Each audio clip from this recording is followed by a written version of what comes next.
Hey there! So earlier I made some bubble solution to try to stamp the bubbles onto paper, and it was kind of a flop. But I had all this fun solution. I took the extras and dipped some papers into it, and that worked out really good. This solution is tea. It's Rubio's turmeric, so very staining tea color, as you'll see from my nails when they pop into frame.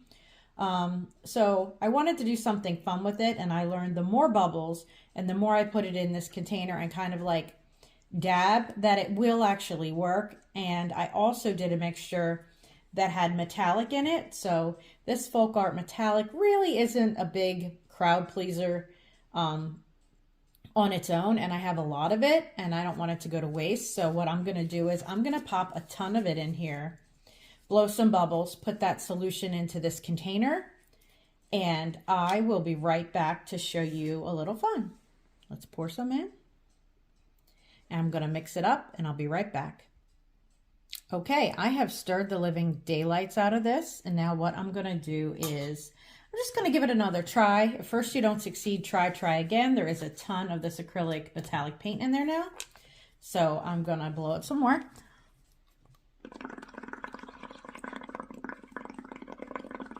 And I'm going to move this container out of the way for a second. And I'm just going to take a piece of white paper, coloring white paper, and I'm going to give it a try. And really that didn't do anything. So I feel very confident that we'll do it the other way, and it'll be not only tea dyed but metallic. So let's move on with that. I'm going to keep blowing bubbles, and I'm going to dump the solution in there, and I'll be right back.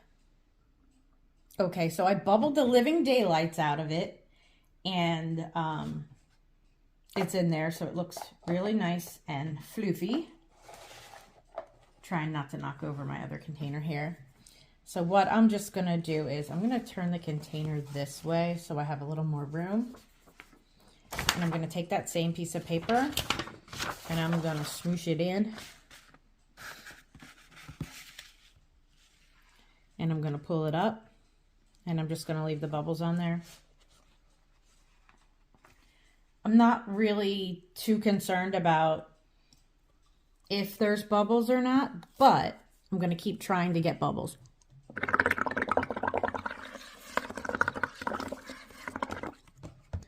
The hardest thing to do is to not suck in on the straw, at least for me.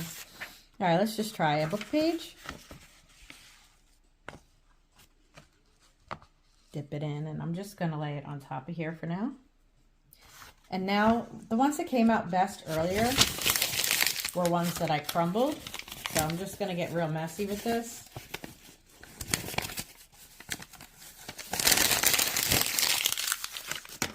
I'm going to crumble a bunch more and I'll be right back. All right, so now I've crumbled a bunch of book pages. I've also crumbled some of the brown packing material that comes in stuff you get shipped. And I'm just going to roll these around. And the metallic is really finicky. I know why people don't do the bubble method with metallic, or at least I haven't seen it. If you've seen it, let me know.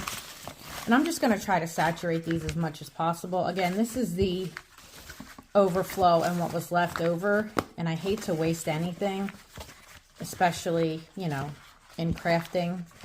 In junk journaling, it's junk. It's water junk, but I definitely don't want to put it in my well. So I'm just going to play around with these and saturate them. You do have to be careful, especially I noticed that the lighter color book pages in there, the bigger book pages, they immediately want to break down and rip. All right. So again, I'm just trying to sop up as much of this as possible. The goal of this is to use as much of this liquid as possible so that it does not go in my well, and get them saturated enough that the peaks of the crumbles actually get the gold metallic on it. So I'm going to play around with this for a couple more seconds, and then I'll come back and open them up. All right, we are nice and saturated. So now I'm just going to gently take the pieces and open them up. and just stack them on top of each other over on this side. Now it's a little hard for you to see where I'm stacking them, so I'm just going to unfurl them in front of you, and then I'll show you my stack when I'm done. There's some bubbles on here, some of the metallic paint transfer. The turmeric, I'm not sure how the turmeric's going to show up on these bags, but I hope I can kind of see some of the shimmer from the metallic paint, especially in the bubbles and in the creases, and I'm going to leave them as wet as possible. Again, as they dry, I anticipate them to absorb. That one's going to be super cool. I don't know what it's going to look like. Now, this one is already trying to rip, so I'm going to be as delicate as possible. Delicate, delicate.